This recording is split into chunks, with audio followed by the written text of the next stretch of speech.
Everyone, আশা করি আপনারা খুব ভালো আছেন, আমরাও ভালো আছি।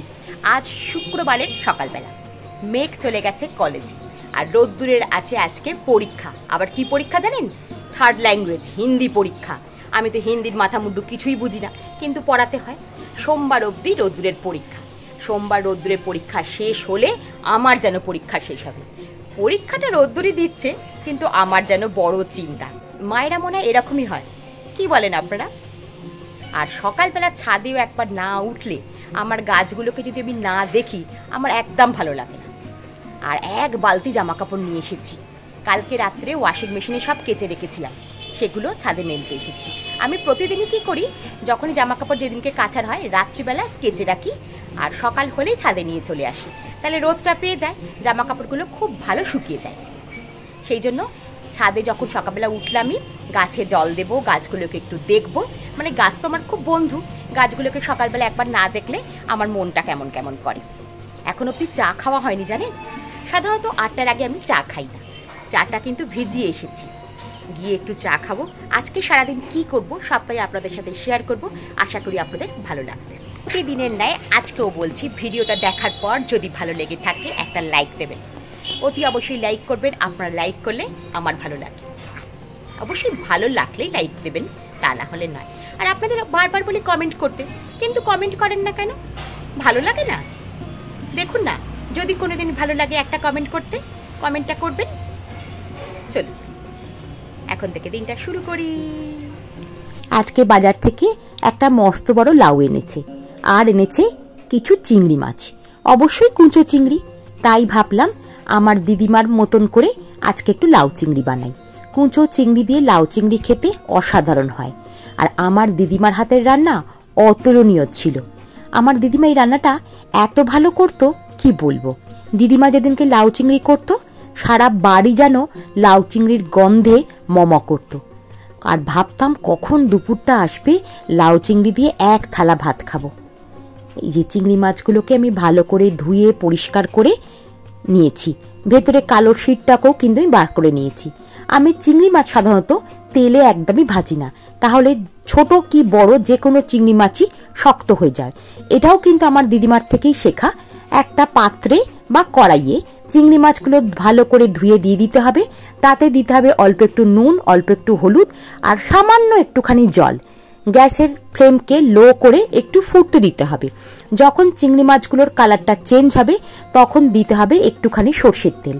তারপরে অল্প একটু নাড়াচাড়া করে নিলেই চিংড়ি মাছে অল্প জল থাকাকালীন অন্য পাত্রে ঢেলে নিতে হবে। আমি যেহেতু লাউ চিংড়ি করছি, সেই জন্য চিংড়ি মাছের জলটা বেশি মারলাম না।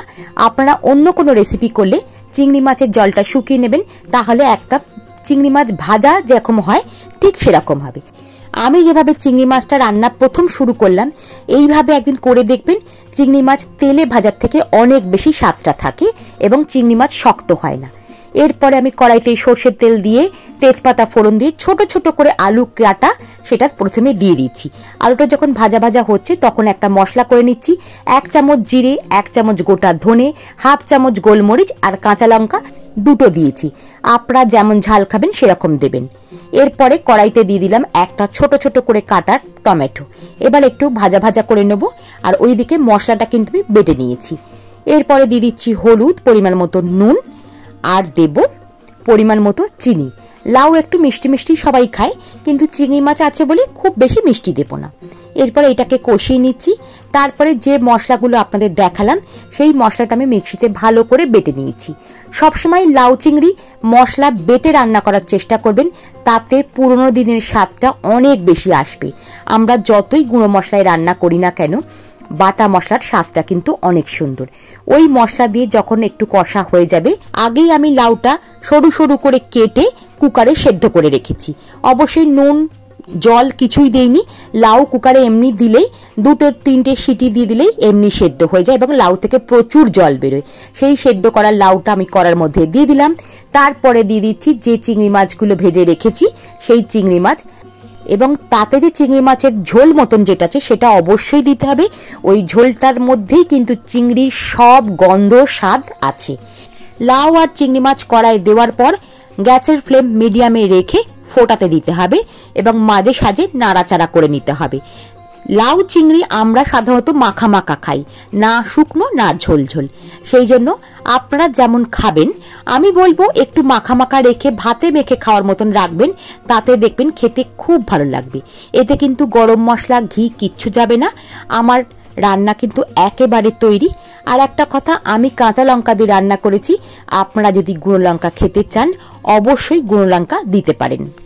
আমার দিদিমার হাতের মতন লাউ চিংড়ি একদম তৈরি হয়ে গেছে। আমি তৈরি হয়ে বেরিয়ে পড়েছি, এখন বাজে 1:45, রোদ্দুরকে আনতে যাচ্ছি। রোদ্দুরের স্কুলের সামনে চলে এসেছি। কি জ্যাম যে হয়েছে কি বলবো। এদের স্কুলের সামনে প্রতিদিনই এরকম জমজমাট ভিড় হয়ে থাকে। রোদ্দুরের পরীক্ষা শেষ হয়ে গেলে রোদ্দুরকে নিয়ে বাড়ি যাব। রোদ্দুরকে নিয়ে বাড়ি ফেরার পথে একটা জায়গায় ঢুকে গেলাম, যেটা আমাদের খুব প্রিয় জায়গা, যেখানে ঠাকুর তৈরি হয়। ছোটখাটো একটা কুমোরটুলি বলতে পারেন। এইখানে এখন তৈরি হচ্ছে ব্রহ্মা ঠাকুর, মানে চৈত্র মাসে ব্রহ্মা পুজো হয় বালিবাজারে খুব বড় করে, সেইখানকার ঠাকুরটাই এখানে তৈরি হচ্ছে। আপনারা যারা আমাদের বাড়ির দুর্গা ঠাকুর তৈরি দেখতে পছন্দ করেন তাদের মনে হয় এই ঠাকুরটা দেখলে একটু মনে আনন্দ আসবে। আপনারা যারা এখনো আমাদের বাড়ির দুর্গা প্রতিমা তৈরি এবং দুর্গাপুজোর ভিডিও দেখেননি তারা কিন্তু চ্যানেলে গিয়ে দেখতে পারেন, ভালো লাগবে। এখানে নানান রকম মূর্তি তৈরি করার জন্য খড় দিয়ে কাঠামোগুলোকে তৈরি করে রেখেছে। আর এখানে অনেকগুলো কালী ঠাকুর একসঙ্গে তৈরি করা আছে। আমি অনেকক্ষণই বাড়ি চলে এসেছি। আজকে আমাদের দুপুরের থালিতে আছে লাউ চিংড়ি আর পেঁয়াজ দিয়ে চিংড়ির ঝাল। আমি খাবারটা তাহলে এনজয় করি, ভালো লাগলে লাইক দেবেন। আর আমার দিদিমার লাউ চিংড়ির রেসিপিটা আমি যেভাবে বানালাম একবার বানিয়ে দেখতে পারেন, খেতে কিন্তু খুব ভালো হয়। ভিডিওটা কোথাও ভালো লাগলে বন্ধু হওয়ার অনুরোধ রইল। আমি খোসবাড়ি পরম্পরার চৈতালি, আজ তবে আসি।